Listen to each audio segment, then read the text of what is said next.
رسول اللہ وعلی آلک وصحابک یا سیدی یا حبیب اللہ الحمدللہ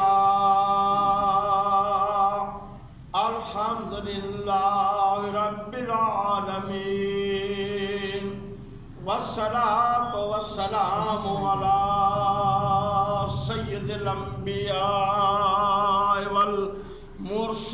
والمرسلین اما بعد فاعوذ باللہ من الشیطان الرجیم بسم اللہ الرحمن الرحیم عنوان ماں باپ کی شان کی محمد سے وفا تو نے کی محمد سے وفا تو نے تو ہم تیرے ہیں یہ جہاں چیز ہے کیا لوح و قلم تیرے سبحان اللہ سبحان اللہ ان کا کرم ہوا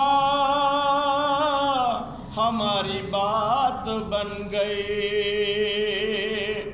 ان کا کرم ہوا ہماری بات بن گئی عاشقوں کو جب زباں ملی تو نعت بن گئی عاشقوں کو زباں ملی تو نعت بن گئی محمد ہمارے بڑی شان والے محمد ہمارے بڑی شان والے دیے رتبے خدا نے نرالے محمد ہمارے بڑی شان والے سبحان اللہ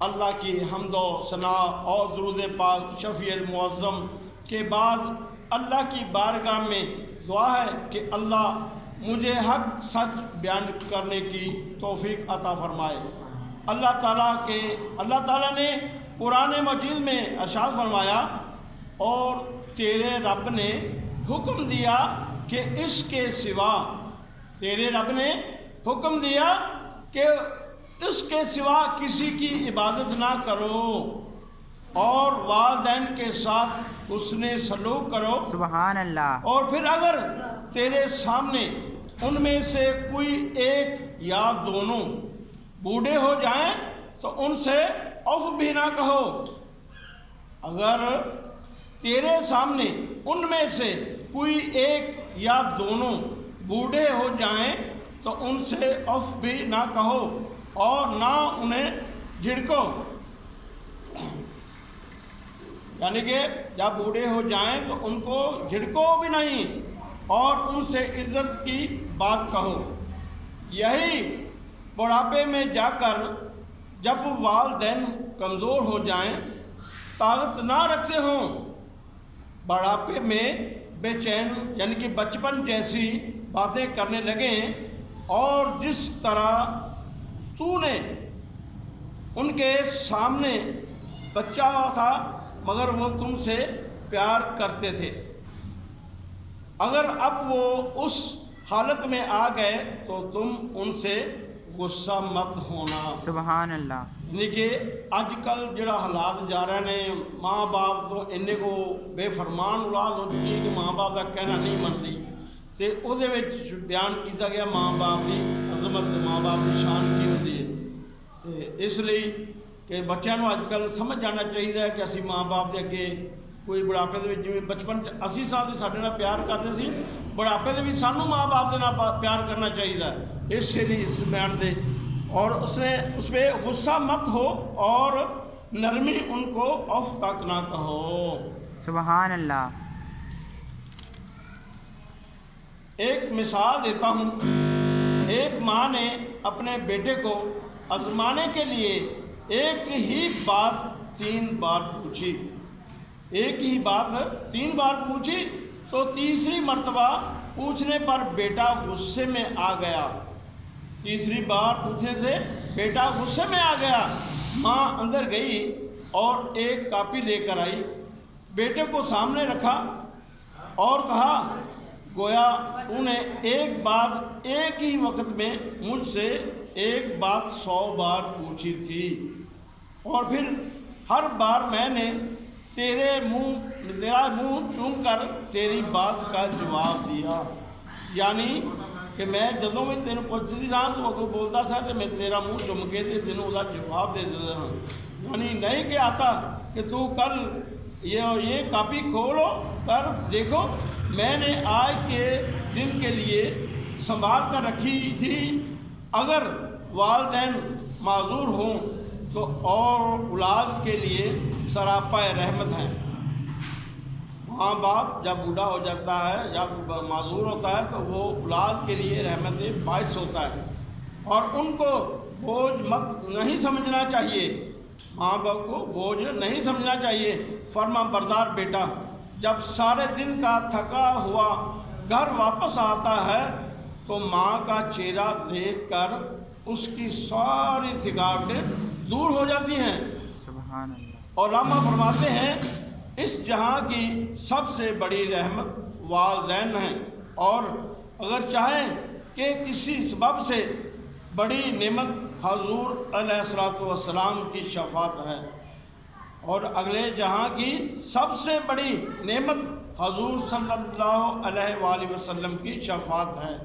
یہی وجہ تھی کہ نماز جو خاص الخاص اللہ کی عبادت ہے، اللہ کی عبادت ہے. اللہ کی عبادت کرو اور 5 وقت نماز باجماعت ادا کرو، عبادت ہے. اور اس میں رب جعلنی پڑھ کر والدین کے لیے دعا کی جاتی ہے. رب جعلنی پڑھ کر والدین کے لیے دعا کی جاتی ہے، مگر والدین کے لیے دعا وہ بھی کرتے ہیں جو والدین کے فرما بردار ہیں، مگر جو اولاد کو جو والدین کو بوجھ سمجھتے ہیں وہ اس کے علاوہ کریں گے کیا. حضور صلی اللہ علیہ وآلہ وسلم سے پہلے لوگ بیٹی کو پیدا ہوتے ہی پرسوگ کا سماں ہوتا تھا. جس کے گھر بیٹی پیدا ہوتی تھی وہ گھر میں سوگ مناتے تھے کہ اب یہ بیٹی پیدا ہوگی تو سوگ ہو جاتا تھا ان کے گھر میں. بیٹیوں کو زندہ دفن کر دیتے. کہ آج ایک واقعہ سناتا ہوں. سرکار دو عالم صلی اللہ علیہ وسلم ایک صحابی جس کا نام ضیاء کلبی تھا، ایک دن سرکار دو عالم صلی اللہ علیہ وآلہ وسلم کی بارگاہ میں حاضر ہوا تو سرکار دو عالم صلی اللہ علیہ وسلم نے عرض کی ضیاء میرے آنے سے پہلے تم کافر تھے اور اپنی کفر کی حالت کا کوئی ایک ایسا واقعہ سناؤ. آج محمد مصطفیٰ صلی اللہ علیہ وآلہ وسلم کا دل رونے کو کر رہا ہے. کوئی واقعہ سناؤ جسے کوئی سن کر محمد مصطفیٰ صلی اللہ علیہ وسلم کی آنکھوں میں آنسو آ جائیں. ضیاء کلبی نے عرض کی یا رسول اللہ صلی اللہ علیہ وآلہ وسلم، آپ کے آنے سے پہلے عرب کی سرزمین پر یہ قانون تھا کہ بیٹی کے پیدا ہوتے ہی اس کو زندہ دفن کر دیں. یعنی بچی کو زندہ ہوتے ہی دفن کر دیتے تھے، اور بیٹے کی پیدائش ہونے پر جشن مناتے. اور جشن کس کے گھر بیٹی پیدا ہوتی سوگ کا سماں ہوتا، اور جس کسی کے بیٹی کو دفن کرنے کی ہمت نہ ہوتی تو وہ اپنی بیٹی کو لے کر میرے پاس آتا، کیونکہ میں اپنے علاقے کا سب سے ظالم شخص تھا. میں نے اپنے ہاتھوں 70 بچیوں کو دفن کیا. 70 بچیوں کو دفن کیا. آقا صلی اللہ علیہ وسلم نے کی آنکھوں میں آنسو آ گئے. ضیاء نے کہا میں اپنے علاقے کا سب سے مشہور تاجر تھا، میں اکثر دور دراز یعنی کہ دور دراز علاقوں کو جایا کرتا تھا. ایک دفعہ میں اپنی قسم کی تجارت پر مجھے روانہ ہونا تھا. میری بیوی امید سے تھی. میں نے اپنی بیوی سے کہا کہ اگر بیٹا پیدا ہو اس کی پرورش کرنا، اگر بیٹی پیدا ہو تو اس کو دفن کر دینا۔ میں نے اس سے یہ بات کہی اور تجارت پر پردور یعنی کہ روانہ ہو گیا۔ تجارت کرنے کے لیے میں دور روانہ ہو گیا۔ تو 5 سال عرصے کے بعد میں جب گھر واپس آیا، میں نے دروازے پر دستک دی اور اس سے اندر سے آواز آئی، ماں باہر دروازے پر کون ہے؟ تو میری بیوی نے کہا، بیٹی تیرا باپ ہے۔ اور میری بیٹی نے ننھے ہاتھوں سے دروازہ کھولا۔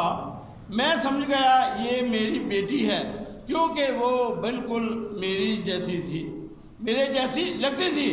میں نے اپنی بیوی سے کہا، یہ کون ہے؟ اس نے کہا، یہ وہ ہے جو تم مجھے امانت دے کر گئے تھے۔ میں نے کہا، تم نے اس کو دفن کیوں نہیں کیا؟ تو میری بیوی نے کہا، میں نے اس کو اپنے پیٹ میں 9 مہینے رکھا ہے، مجھ میں ہمت نہیں آتی تھی کہ اس کو میں زندہ دفن کر دیتی۔ دیکھو تو یہ کتنی پیاری ہے۔ میں نے کہا، میں اس وقت تک کھانا نہیں کھاؤں گا جب تک اس کو دفن نہ کر دوں۔ اس نے کہا، جب آپ کی یہ بھی ضد ہے تو آپ صبر کریں، میں اس کو تیار کر دوں۔ اب ماں کے دل میں حسرت ہوئی کہ میں اس کو تیار کر دوں، اپنی بیٹی کو لال جوڑا پہنا کر گھر سے رخصت کریں، مگر مجھے یہ موقع نہیں ملے گا۔ ماں نے بیٹی کو تیار کر دیا۔ دیا نے اس کو ہاتھ کی انگلی سے پکڑ لیا اور گھر سے روانہ ہو گیا۔ بیٹی نے پوچھا، پاپا آپ مجھے کہاں لے کر جا رہے ہیں؟ میں نے کہا، میں تجھ کو چیز دلانے کے لیے جا رہا ہوں۔ بیٹی نے بے فکر ہو کر راستے میں جنگل آ گیا اور میں نے زمین کھودنا شروع کر دی۔